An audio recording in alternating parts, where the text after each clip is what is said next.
নমস্কার। আজ 23শে জানুয়ারি। আজ এমন এক ব্যক্তির জন্মদিন যার নাম করলে গায়ে শিহরণ জাগে, যার নামে গর্বে মাথা উঁচু হয়। উনি আর কেউ নন, ভারতের শ্রেষ্ঠ স্বাধীনতা সংগ্রামী নেতাজি সুভাষচন্দ্র বোস। নেতাজি সুভাষচন্দ্র বোস সম্বন্ধে কিছু বলতে পারছি, এটাই আমার গর্বের ব্যাপার। উনি ছিলেন ভারতবর্ষের স্বাধীনতা সংগ্রামীদের মধ্যে ধ্রুব তারা। আকাশে অনেক তারা থাকে, কিন্তু ধ্রুব তারার মান অন্যরকম। উনি ছিলেন ধ্রুব তারা। সুভাষ বোস ভারতবর্ষের স্বাধীনতা সংগ্রামে যে একাই সৈনিক তা নয়, বহু সৈনিক, বহু দেশপ্রেমী জন্ম হয়েছিল। কিন্তু সুভাষ বোস স্বাধীনতা একা আনেননি, কথা সত্য, কিন্তু সুভাষ বোস স্বাধীনতা আন্দোলনে আসার পর স্বাধীনতা ত্বরান্বিত হয়েছিল। সুতরাং আমরা সুভাষ বোস সম্বন্ধে কিছু বলতে গেলে প্রথমেই আমরা বাঙালি তথা ভারতবাসী গর্বে মাথা উঁচু হয়, আমাদের শ্রদ্ধায় মাথা নত হয়। তাই ওনার সম্বন্ধে আমি কিছু বলতে চাইছি আপনাদের কাছে। সুভাষ বোস প্রথমেই বলতেন, I can give up everything for the freedom, but I could not give up freedom for everything. আমি স্বাধীনতার জন্য সব ত্যাগ করতে পারি, কোনো কিছুর জন্য স্বাধীনতা ত্যাগ করতে পারি। এই কথা বলার মতো ক্ষমতা একমাত্র উনিই রাখতেন। আমাদের ভারতবর্ষে বহু মহিষী জন্মে গেছেন, রবীন্দ্রনাথ ঠাকুর, আমাদের বিবেকানন্দ, আমাদের মহাত্মা গান্ধী, বাল গঙ্গাধর তিলক, ভগৎ সিং। কিন্তু কেন জানি না, কী জন্য জানি না, আমার অন্ততপক্ষে সুভাষ বোসের নাম বলতে গেলে গায়ের মধ্যে কাঁটা দিয়ে ওঠে। কারণ ওরাও একটা ক্যারিসম্যাটিক পার্সোনালিটি।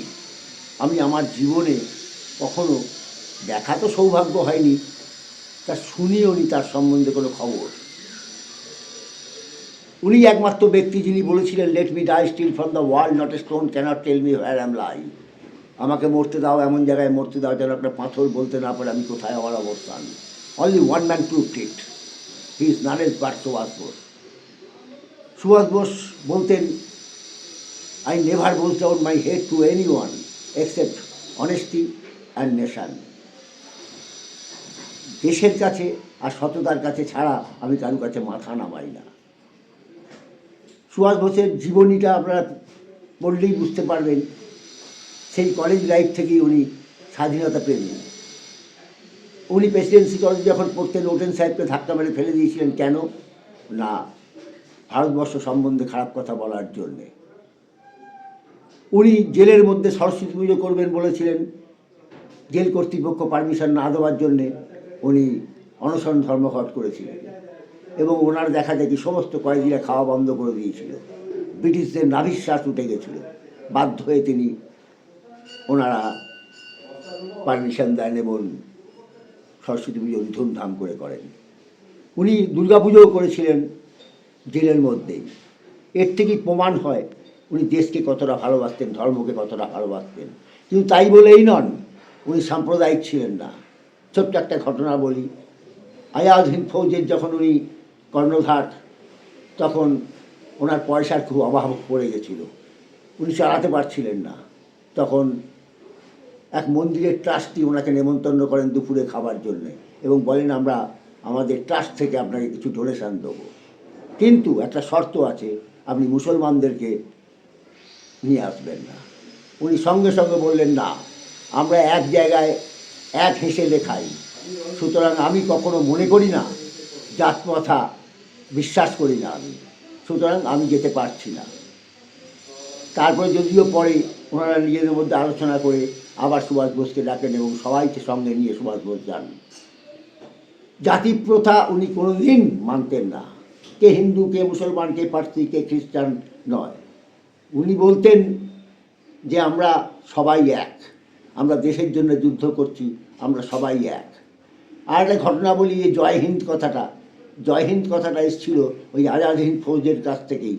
উনি সুভাষ বোস বলেছিলেন যে কেউ সকালবেলায় ঘুম থেকে উঠে সালাম আলাইকুম বা কেউ যেন বলো না জয় গুরুজি, তোমরা সবাই সবাইকে সম্বোধন করবে সকালবেলায় ঘুম থেকে উঠে জয় হিন্দ বলে। এই যে মারাত্মক রকম অভিব্যক্তি, এটা আমরা সুভাষ বোসের কাছ থেকেই পেয়ে থাকি। ওনার সব থেকে বড় জিনিস ছিল আমার ধারণা অনুযায়ী, his religiousness like Vivekananda, patriotism like Rana Pratap, and commandership like Napoleon Bonaparte, and shrewdness like শিবাজি। এই সমস্ত কোয়ালিটি নিয়ে সুভাষ বোস জন্মগ্রহণ করেছিলেন। সো আমরা বলতেই পারি uncomparable and undying testimony, super quality of Indian politics is none else but Subhash Bose. Subhash বোসের সব থেকে বড় গুণ যেটা ছিল, তিনি কোনোদিন অসৎ কাজ করেননি, উনি কোনোদিন মাথা নামিয়ে কোনো কাজ করেননি। উনি ভারতবর্ষের বাইরে বিদেশের বহু মনীষীদের সঙ্গে দেখা করেছিলেন, কিন্তু কখনো মাথা নামিয়ে নয়, এবং ভিক্ষার বৃত্তি তার মধ্যে ছিল না। আমরা লড়াই করে স্বাধীনতা নেব। যখন গান্ধীজির নেতৃত্বে অহিংস আন্দোলন চরম আকার ধারণ করেছে, সেই সময় সুভাষ বোস বলে বসলেন, give me blood I shall give you freedom, মানে সশস্ত্র বিপ্লবের ডাক দিয়ে দিলেন উনি।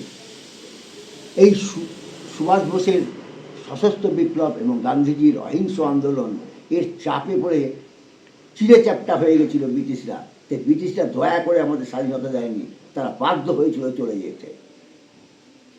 সুভাষ বোস সব সময় চাইতেন দেশের মধ্যে ঐক্য, কখনোই কোনো কিছুর মধ্যে যেন বিভেদ না হয়, যেটা আমরা আজ এই টাইমে দেখতে পাচ্ছি। ধর্মের নামে রাজনীতি, এ হিন্দু ও মুসলমান। আরে যখন স্বাধীনতা আন্দোলন হয়েছিল তখন কেউ আমরা দেখিনি কে হিন্দু কে মুসলমান, আমরা সবাই একসঙ্গে ঝাঁপিয়ে পড়েছিলাম, এবং ঝাঁপিয়ে পড়েছিলাম বলেই আজ দেশ স্বাধীন হয়েছিল। আজ আমরা বন্দের মাতরম জোর গলায় বলতে পারি।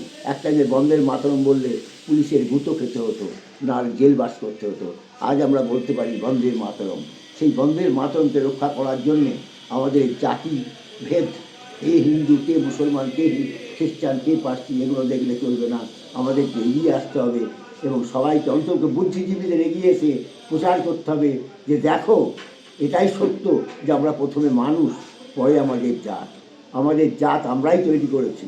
যেমন আমাদের তৈরি হয়েছিল কে ক্ষত্রিয় কে বৈশ্য কে শূদ্র কে ব্রাহ্মণ, যেমন আমরা তৈরি করেছিলাম, ঠিক সেইভাবেই আমরা তৈরি করেছি হিন্দু মুসলমান।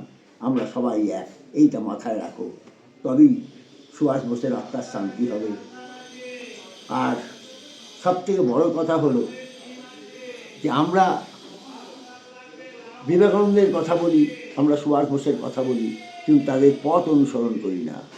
বিবেকানন্দ কোনোদিন জাতি ভেদ মানেননি, আর সুভাষ বোস ছিলেন বিবেকানন্দের সবথেকে বড় ভক্ত। তাই বিবেকানন্দের ছবি সবসময়ই সুভাষ বোসের পকেটে থাকতো। আমি তো মনে করি ফার্স্ট ফ্রিডম ফাইটার হলো বিবেকানন্দ, কারণ উনি একদিন বলেছিলেন ভগবানের কাছে যে হো Lord, when and how our land free from the eternal duelling past. তা আমি মনে করি সবথেকে বড় সৈনিক, সবথেকে বড় স্বাধীনতা সংগ্রামী প্রথমেই বিবেকানন্দ।